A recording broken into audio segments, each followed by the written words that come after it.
Halo teman-teman, selamat datang di Sudut Koma.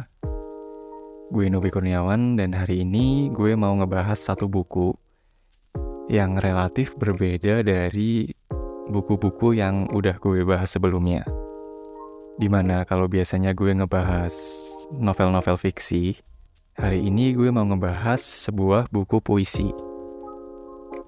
Buku satu ini berjudul Love Spell in Poetry dan ditulis oleh Helena Natasha.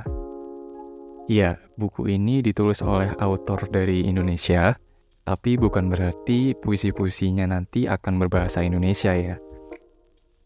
Semua buku puisi karya Helena Natasha yang sudah diterbitkan memakai bahasa Inggris.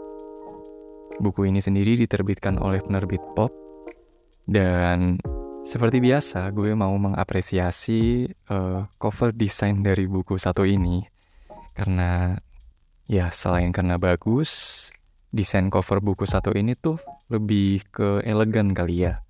Dia pakai satu warna solid dan punya ornamen gold foiling di sekitar bukunya.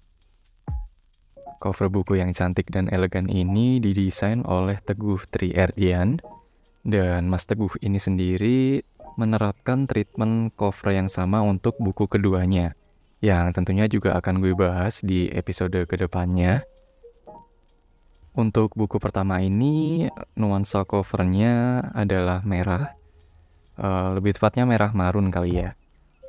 Dan dimana hal itu make sense karena topik yang diangkat dari buku pertama Helena Natasha ini adalah love. Dan gue juga mau mengapresiasi tulisan dari Helena Natasha ini sendiri, karena dia mengangkat tema love tadi ini secara realistis. Realistis gimana? Well, menurut gue di media manapun, kalau mereka lagi ngebahas konsep love ini sendiri, mereka akan cenderung untuk lebih mengangkat sisi senangnya dari love ini sendiri, ataupun mungkin sisi sedihnya. Sedangkan menurut gue, Helena Natasha berhasil untuk mengangkat tema ini dengan apa adanya gitu. Ada senangnya, ada sedihnya, benar-benar cinta yang apa adanya gitu. Dan hal tersebut juga disinggung di halaman pertama, di mana Helena Natasha menuliskan bahwa this is neither a sad story nor a happily ever after. This is love just the way it is.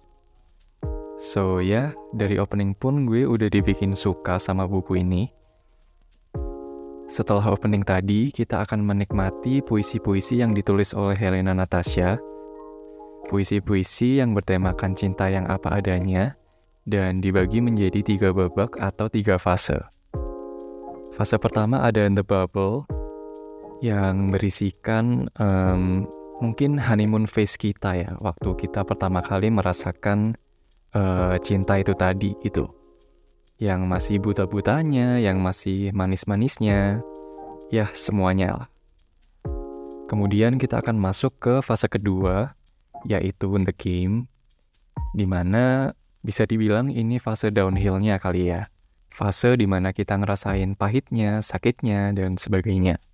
Tapi ya itu tadi, diangkat dengan apa adanya, nggak yang dramatis banget dan nggak yang fiktif banget gitu loh.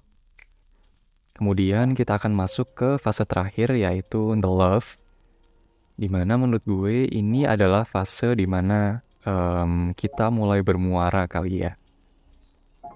Setelah apa yang kita alami sebelumnya, kita memasuki fase dimana kita sudah memiliki sudut pandang yang berbeda terhadap cinta tadi gitu. Sebenarnya ada fase keempat, yaitu fase epilog, tapi ini cuma fase penutup aja sih. Cuma ada 2 halaman di fase terakhir ini. Dan ya, mungkin gue mau jelasin pengalaman gue membaca buku puisi kali ya. Gue sendiri bukan seseorang yang aktif membaca puisi. Gue nggak familiar dengan dunia puisi dan jujur gue juga nggak selalu nangkep arti dari puisi-puisi yang udah gue baca. Tapi untuk buku satu ini gue berhasil tenggelam berhasil untuk masuk, berhasil untuk menikmati buku satu ini, yang mana bisa gue selesaikan dengan cepat, dengan sekali duduk. Tapi di saat yang bersamaan gue mendapatkan experience yang sama seperti saat gue membaca buku pada umumnya, atau bahkan lebih. Again, gue sangat menyukai tema yang diangkat. Gue sangat suka dengan penulisan dari puisi-puisi ini. Dan gue somehow menghargai kalau buku ini tuh gak ada ilustrasinya sama sekali.